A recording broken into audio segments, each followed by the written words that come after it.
तो आज की इस वीडियो में हमारे पास में है भैया थेवेनिन्स थ्योरम। इससे पहले हम किरचॉफ वोल्टेज लॉ पर जो कि है 2-3 वीडियोस को अपलोड कर चुके हैं। अगर आपने उन वीडियोस को नहीं देखा है तो उनकी लिंक जो कि है आज की इस वीडियो की डिस्क्रिप्शन में है। तो मेरी आपसे गुजारिश है कि पहले आप उन वीडियोस को जा कर के देखें ताकि आपको जो कि है किरचॉफ वोल्टेज लॉ आसानी से समझ में आ जाए और उसके बाद में इस थेवेनिन्स थ्योरम को भी आपको समझना आसान होगा। तो हम सबसे पहले जो कि है थेवेनिन्स थ्योरम के स्टेटमेंट को देखेंगे, उसके बाद में हम एक एग्जाम्पल को भी सॉल्व करेंगे जो कि आपने स्क्रीन पर देखा था, ताकि ये आसानी से जो कि है आपको समझ में आ जाए। तो सबसे पहले इसका स्टेटमेंट कहता है कि any linear bilateral electrical network containing voltage sources, current sources and resistance can be replaced by an equivalent circuit consisting of a single ideal voltage across VTH। तो देखो कहने का ये मतलब है कि अगर किसी भी लीनियर बाइलेटरल इलेक्ट्रिकल नेटवर्क में हमारे पास में क्या हो, रेजिस्टेंस हो, वोल्टेज सोर्स हो, करंट सोर्स हो, या फिर जो कि है क्या हो, कई सारे रेजिस्टेंस या इम्पीडेंस वगैरह हो, तो हम उसको रिप्लेस कर सकते हैं एक इक्विवेलेंट सर्किट से। और उस इक्विवेलेंट सर्किट में जो कि पहली चीज़ होगी उसको हम बोलेंगे वोल्टेज सोर्स VTH, और दूसरी एक सिंगल चीज़ होगी जो कि सिंगल रेजिस्टेंस RTH, जिसको हम कहते हैं Thevenin's resistance, Thevenin's equivalent resistance. ठीक है ना, इससे हम रिप्लेस कर सकते हैं। तो वही मैंने यहाँ पे लिखा हुआ कि where VTH is the open circuit voltage across the two terminals, और इस VTH को क्या कहते हैं, थेवेनिन्स इक्विवेलेंट वोल्टेज। देखो अभी मैं आपको डिटेल्ड में आगे उस सर्किट में जो कि ये बताऊंगा जो कि हमने एग्जाम्पल के लिए ले रखा है। ठीक है ना, तो ये RTH जो कि क्या है, ये थेवेनिन्स इक्विवेलेंट रेजिस्टेंस है ना भैया। तो इसी को हम जो कि ये देखेंगे। ठीक है ना, तो उसको हम बिल्कुल स्टेप बाय स्टेप देखेंगे, आप बिल्कुल एंड तक बने रहिए। तो भैया आप चाहें तो यहाँ तक नोट कर सकते हैं। इसके बाद में देखिए ये वही सर्किट है जिसके थ्रू हमें जो कि है AB टर्मिनल्स दिए गए हैं, और उन AB टर्मिनल्स के बीच में से हमें जो कि है क्या VTH और RTH यानी कि थेवेनिन्स इक्विवेलेंट वोल्टेज और थेवेनिन्स इक्विवेलेंट रेजिस्टेंस को कैलकुलेट करना है। तो लिखा हुआ है कि find the Thevenin's equivalent circuit given below bye open terminals AB। तो देखो ये हमारे पास में ओपन टर्मिनल्स AB हैं, यहाँ पे एक 20 वोल्ट की बैटरी लगी हुई है, और 1, 2, 3 और ये टोटल 4 हमारे पास में 2 ओम के रेजिस्टेंस जो कि हैं वो कनेक्टेड है पैरेलली। ठीक है ना, तो इस तरीके से हमें काम करना है। तो थेवेनिन्स इक्विवेलेंट सर्किट को सबसे पहले बनाने के लिए जो हमें काम करना पड़ता है वो है स्टेप नंबर 1 में हमें कैलकुलेट करना है VTH। और VTH कहाँ पे कैलकुलेट करना है, इन A और B यानी कि ओपन टर्मिनल्स के बीच में हमें जो कि है VTH को फाइंड करना होता है। VTH यानी क्या, थेवेनिन्स इक्विवेलेंट वोल्टेज। क्या, थेवेनिन्स इक्विवेलेंट वोल्टेज। और इसके बाद में दूसरी चीज़ क्या है, RTH यानी कि हमें चाहिए है थेवेनिन्स इक्विवेलेंट रेजिस्टेंस। ठीक है ना, वो भी हमें चाहिए पड़ेगा AB के बीच में। ठीक है ना, तो इस तरीके से हमें दो चीज़ों को फाइंड करना हो। जैसे ही हम दो चीज़ों को, इन दोनों को फाइंड करके जब हम सर्किट में इनको सीरीज़ में कनेक्ट कर देते हैं तो हमें मिल जाता है थेवेनिन्स इक्विवेलेंट सर्किट। क्या, सीरीज़ में अगर हम VTH और RTH को कनेक्ट कर दें तो हमें मिल जाता है जो कि है क्या, थेवेनिन्स इक्विवेलेंट सर्किट। तो यहाँ पे देखिए हमारे पास में ये पूरा का पूरा एक लूप है जिसमें ये 2 ओम का रेजिस्टेंस, 2 ओम और ये 3, ये इस तरीके से पूरा एक लूप है।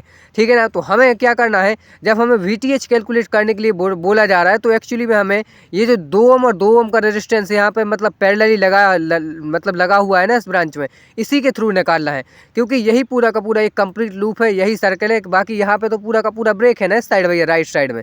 तो ये जो हमारा लूप है जिसमें 20 वोल्ट की बैटरी है, ऊपर 2 ओम का रेजिस्टेंस है और साइड में 2 ओम के रेजिस्टेंस है, इसमें से हमें सबसे पहले करंट को फाइंड करना पड़ेगा। और मैंने आपको बताया है कि करंट को फाइंड करने के लिए आप क्या करेंगे, आपको भैया किरचॉफ वोल्टेज लॉ लगाना पड़ेगा ना, ताकि आप इसमें से करंट निकाल सकें, और फिर आप ओम्स लॉ लगा के वहाँ से VTH की वैल्यू को निकालेंगे। ठीक है ना, तो सबसे पहले करंट निकालने के लिए भी क्या करते हैं, मैंने आपको किरचॉफ वोल्टेज लॉ वाली वीडियो में डिटेल में बताया था कि सबसे पहले आपको करंट को मानना है। तो मैंने लूप के अंदर मान लिया कि करंट जो कि है क्लॉकवाइज जो कि है फ्लो कर रही है। आप चाहें तो इसको एंटी क्लॉकवाइज भी रख सकते हैं, क्लॉकवाइज भी रख सकते हैं भैया, इससे कोई फ़र्क नहीं पड़ता है। ठीक है ना, तो इस तरीके से आपने करंट की डायरेक्शन को क्लॉकवाइज रख दिया। अब ये करंट जहाँ से एंटर कर रहा है आपको वोल्टेज सोर्स की वैल्यू उसी हिसाब से रखनी पड़ती है, ये भी मैंने आपको बताया था किरचॉफ वोल्टेज लॉ वाली वीडियो में। ठीक है ना, तो यहाँ पे आप सबसे पहले क्या लिखेंगे कि अप्लाई KVL। मैं यहाँ पे क्या लिखूँगा, apply KVL in loop number 1। ठीक है ना, तो मैं इस लूप नंबर 1 में जो कि है KVL को अप्लाई कर रहा हूँ, तो मैं यहाँ पे क्या लिखूँगा, -20। सबसे पहले तो मैं क्या लिख दूँगा, -20। क्योंकि ये माइनस से एंटर कर रहा है ना भैया, जहाँ से एंटर कर रहा है वोल्टेज सोर्स की वैल्यू उसी तरीके से रखनी है। प्लस से कर रहा है तो प्लस में रखेंगे, माइनस से कर रहा है तो माइनस में। इसके बाद रेजिस्टेंस वगैरह की वैल्यू तो आपको हमेशा ही पॉजिटिव में रखनी है। क्या, रेजिस्टेंस आदि की वैल्यू आपको हमेशा ही पॉजिटिव में रखनी है। तो मैं यहाँ पे लिखूंगा प्लस, और उसके बाद में ये 2 ओम का रेजिस्टेंस जो कि कनेक्टेड है किस तरीके से, ये किसी तरीके से कनेक्टेड हो आपको पॉजिटिव में रखना है। और इसमें से जो करंट फ्लो कर रही है डेट इज I1, केवल I1 है ना, तो मैं से यहाँ पर सीधा लिखूंगा I1। उसके बाद में आ जाएगा ये 2 ओम का रेजिस्टेंस, तो ये इसको मैं रखूंगा प्लस में, और इसमें से भी केवल I1 ही फ्लो कर रही है, तो मैं लिख दूंगा यहाँ पे I1। इसके बाद में आ जाएगा 2, दूसरा वाला जो रेजिस्टेंस है उसके साथ में भी आ जाएगा I1, और इस तरीके से इक्वल्स टू में आ जाएगा हमारे पास में 0। तो अब आपको कुछ नहीं करना, अब बस अब आप इसको जो कि सॉल्व कर दीजिए। तो यहाँ से 2I1 2I1 2I1, तो कितना हो जाएगा भैया, टोटल 6I1 हो जाएगा इक्वल्स टू 0। तो यहाँ से आपको I1 की वैल्यू चाहिए, तो आप क्या करोगे, 6I1 को एज इट इज रखोगे, और -20 को इस तरफ शिफ्ट करोगे तो +20, और इसके बाद में I1 20 डिवाइड बाई आप 6 कर दोगे, तो आपके पास में ये आ जाएगा 3.33 एम्पियर, ठीक है ना। तो इस तरीके से आपके पास में ये I1 की वैल्यू जो कि है वो कैलकुलेट होकर आ जाती है, ठीक है ना। तो इस तरीके से लूप 1 में जो फ्लो होने वाला करंट है वो 3.33 एम्पियर का है, ये हमने जो कि है ढूंढ लिया।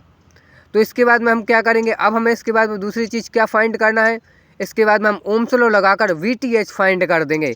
हम जानते हैं, क्या जानते हैं ओम्स लॉ से, I = V/R होता है, तो वहाँ से क्या हो जाएगा, V = या इसी को मैं लिखूंगा VTH = और I × R की जगह पर मैं क्या लिख दूंगा, हमने कौन सा करंट फाइंड किया है, I1, तो मैं इसकी जगह पे लिख दूंगा I1 और मल्टीप्लाई में लिख दूंगा R, यानी कि रेजिस्टेंस। तो जो इस ब्रांच में है, आपको जो ऊपर वाला अभी मैं दिखाता हूँ आपको सर्किट में क्या करना है। तो यहाँ से आप इस VTH को लिखेंगे एज इट इज़, और I1 की आपने वैल्यू पहले ही निकाल ली, डेट इज़ 3.33 आप लिख देंगे। और रेजिस्टेंस की वैल्यू ये देखो, ये जो 2 ओम का ऊपर रेजिस्टेंस है ये इसके साथ में पैरेलल ही लगा हुआ है, लेकिन आपको उस रेजिस्टेंस को काउंट नहीं करना है जो ऊपर लगा हुआ है। आपको कौन से रेजिस्टेंस को फिर काउंट करना है, आपको करना है ये जो पैरेलल में 2 रेजिस्टेंस एक साथ में लगे हुए हैं, डेट इज़ 4, तो उनको आप ऐड करेंगे तो वो एक दूसरे के साथ में सीरीज है तो डायरेक्ट ऐड हो जाएंगे। तो यहाँ से आ जाएगा 13.32, तो ये आपकी VTH की वैल्यू हो जाएगी, ठीक है ना। तो ये आपकी भैया VTH की वैल्यू है। तो इस तरीके से आपने देखा कि VTH को किस तरीके से जो कि फाइंड किया जाता है। इसके बाद में अब जब हम VTH को फाइंड कर लेते हैं तो स्टेप नंबर 2 में हमें किस चीज़ को फाइंड करना है, स्टेप नंबर 2 में हमें फाइंड करना है RTH, that means Thevenin equivalent, जो हमारे पास में रेजिस्टेंस है वो आपको फाइंड करना है।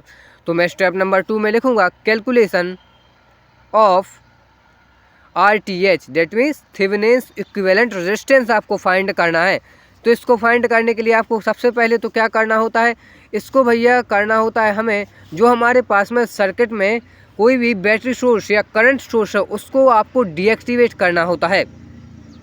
क्या करना होता है, करंट सोर्स या बैटरी सोर्स को आपको, या फिर आप बोल सकते हो वोल्टेज सोर्स को डीएक्टिवेट करना होता है। भैया डीएक्टिवेट करने का क्या मतलब है कि सर्किट में से आपको हटा देना है, यानी कि सर्किट को क्या कर देना है, शॉर्ट सर्किट कर देना है। तो वही मैंने यहाँ पे कर दिया है, क्या कर दिया है, शॉर्ट सर्किट। तो इतना करने के बाद में अब केवल हमारे पास में 4 रेजिस्टेंस हैं। तो इक्विवेलेंट रेजिस्टेंस हम AB के थ्रू किस तरीके से निकालेंगे, तो RTH वो हम निकालेंगे भैया सीरीज पैरेलल कॉम्बिनेशन की मदद से।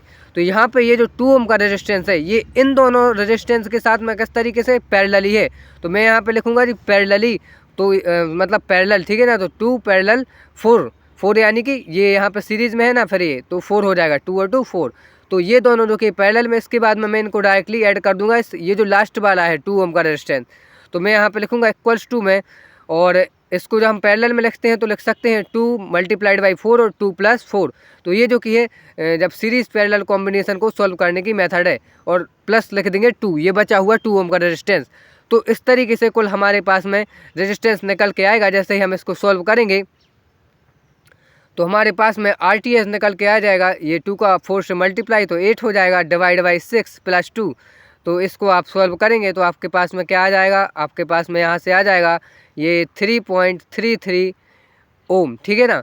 तो इसको जैसे ही आप सॉल्व करके देखेंगे तो ये आपके पास में आने वाला है। स्टेप नंबर 3 में हमें क्या करना है, मेकिंग थेवेनिन इक्विवेलेंट सर्किट।